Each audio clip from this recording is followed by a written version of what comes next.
નમસ્કાર મિત્રો, તમારો એક જ સવાલ હોય છે કે વરસાદનું જોર ક્યારે ઘટશે? તો મંગળવારથી વરસાદનું જોર ઘટશે, પણ આગામી 12 કલાક એટલે કે 27 જુલાઈની વાર સોમવારે સાવધાન રહેવાની જરૂર છે. ફરી એકવાર વરસાદ ભૂકા કાઢશે. નવા 9 જિલ્લાઓમાં ફરી એકવાર ઓરેન્જ એલર્ટ જાહેર કરાયું છે.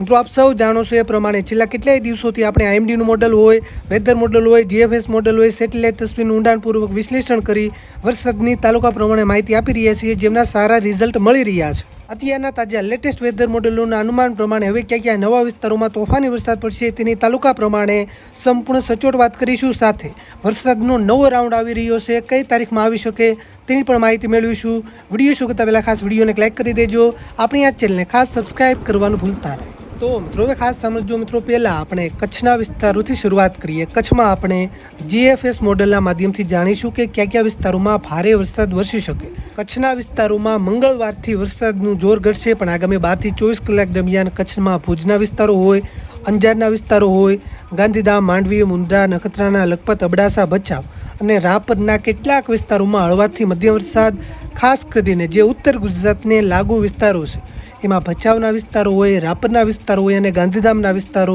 આ વિસ્તારોમાં ભારે વરસાદ વરસી શકે, કારણ કે ઓરેન્જ એલર્ટ જાહેર કરાયું છે.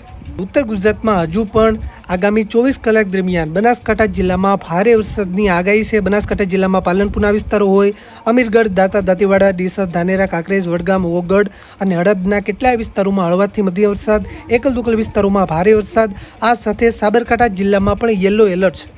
એટલે કે સાબરકાંઠા જિલ્લાના હિંમતનગર, ઈડર, પ્રાંતિજ, તલોદ, ખેડબ્રહ્મા, વડાલી અને વિજયનગરના પણ કેટલાક વિસ્તારોમાં આવતી 24 કલાક દરમિયાન મધ્યમથી ભારે વરસાદ વરસી શકે.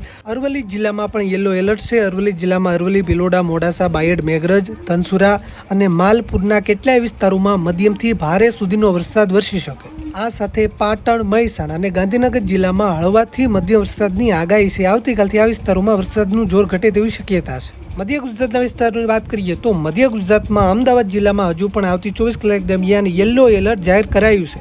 એટલે કે અમદાવાદ જિલ્લામાં અમદાવાદ શહેર, સાણંદના વિસ્તારો હોય, બાવળાના વિસ્તારો હોય, ધોળકા, ધંધુકા, ધોલેરાના વિસ્તારો હોય, આ સાથે વિરમગામ અને રામપુરાના કેટલાય વિસ્તારોમાં હળવાથી મધ્યમ વરસાદ, છૂટાછવાયા સ્થળોએ ભારે વરસાદ પણ વરસી શકે. આ સાથે વડોદરા જિલ્લામાં પણ યલો એલર્ટ છે. વડોદરામાં વડોદરા શહેરના વિસ્તારો હોય, વાઘોડિયા, ડભોઈ, કરજણ, પાદરા, શિનોર, સાવલી અને દેશરના કેટલાય વિસ્તારોમાં હળવા મધ્યમ વરસાદ, એકલ દુકલ વિસ્તારોમાં ભારે વરસાદ વરસી શકે. આ સાથે મહીસાગર, દાહોદ, પંચમહાલ, છોટાઉદેપુર, આણંદ અને ખેડા જિલ્લામાં હળવાથી મધ્યમ વરસાદની આગાહી છે. સૌરાષ્ટ્રના વિસ્તારોની વાત કરીએ તો સૌરાષ્ટ્રના વિસ્તારોમાં હવે વરસાદની ઇન્ટેન્સિટી, વરસાદની તીવ્રતા ઓછી થશે, પણ વરસાદી માહોલ યથાવત રહેશે. એમાંય ખાસ કરીને સુરેન્દ્રનગર, અમરેલી, બોટાદ અને ભાવનગર જિલ્લામાં હજુ પણ આવતી 24 કલાક દરમિયાન યલો એલર્ટ છે. એટલે કે આ જિલ્લાઓના કેટલાય વિસ્તારોમાં હળવા મધ્યમ વરસાદ, એકલ દોકલ વિસ્તારોમાં ભારે વરસાદ વરસી શકે. આ સાથે મોરબી, જામનગર, રાજકોટ, જૂનાગઢ, ગીર સોમનાથ, પોરબંદર અને દેવભૂમિ દ્વારકા જિલ્લામાં હવે વરસાદની તીવ્રતા ઓછી થશે.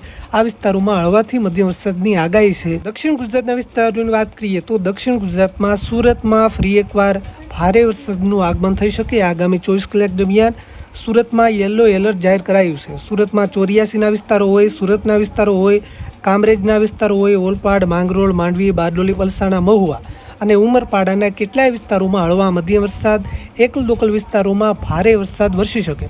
આ સાથે ભરૂચ, નર્મદા, તાપી, ડાંગ, નવસારી અને વલસાડ જિલ્લામાં હળવાથી મધ્યમ વરસાદની આગાહી છે. તમારા વિસ્તારમાં વરસાદ છે કે નહીં, વિસ્તારનું નામ લખી નીચે કોમેન્ટ કરવાનું ભૂલતા નહીં. વિડીયોને તમારા બધા જ ગ્રુપમાં શેર કરજો, જેથી બધા ખેડૂત મિત્રો સુધી માહિતી પહોંચે. લાઇક કરી દેજો, ચેનલને સબસ્ક્રાઇબ કરવાનું ભૂલતા નહીં.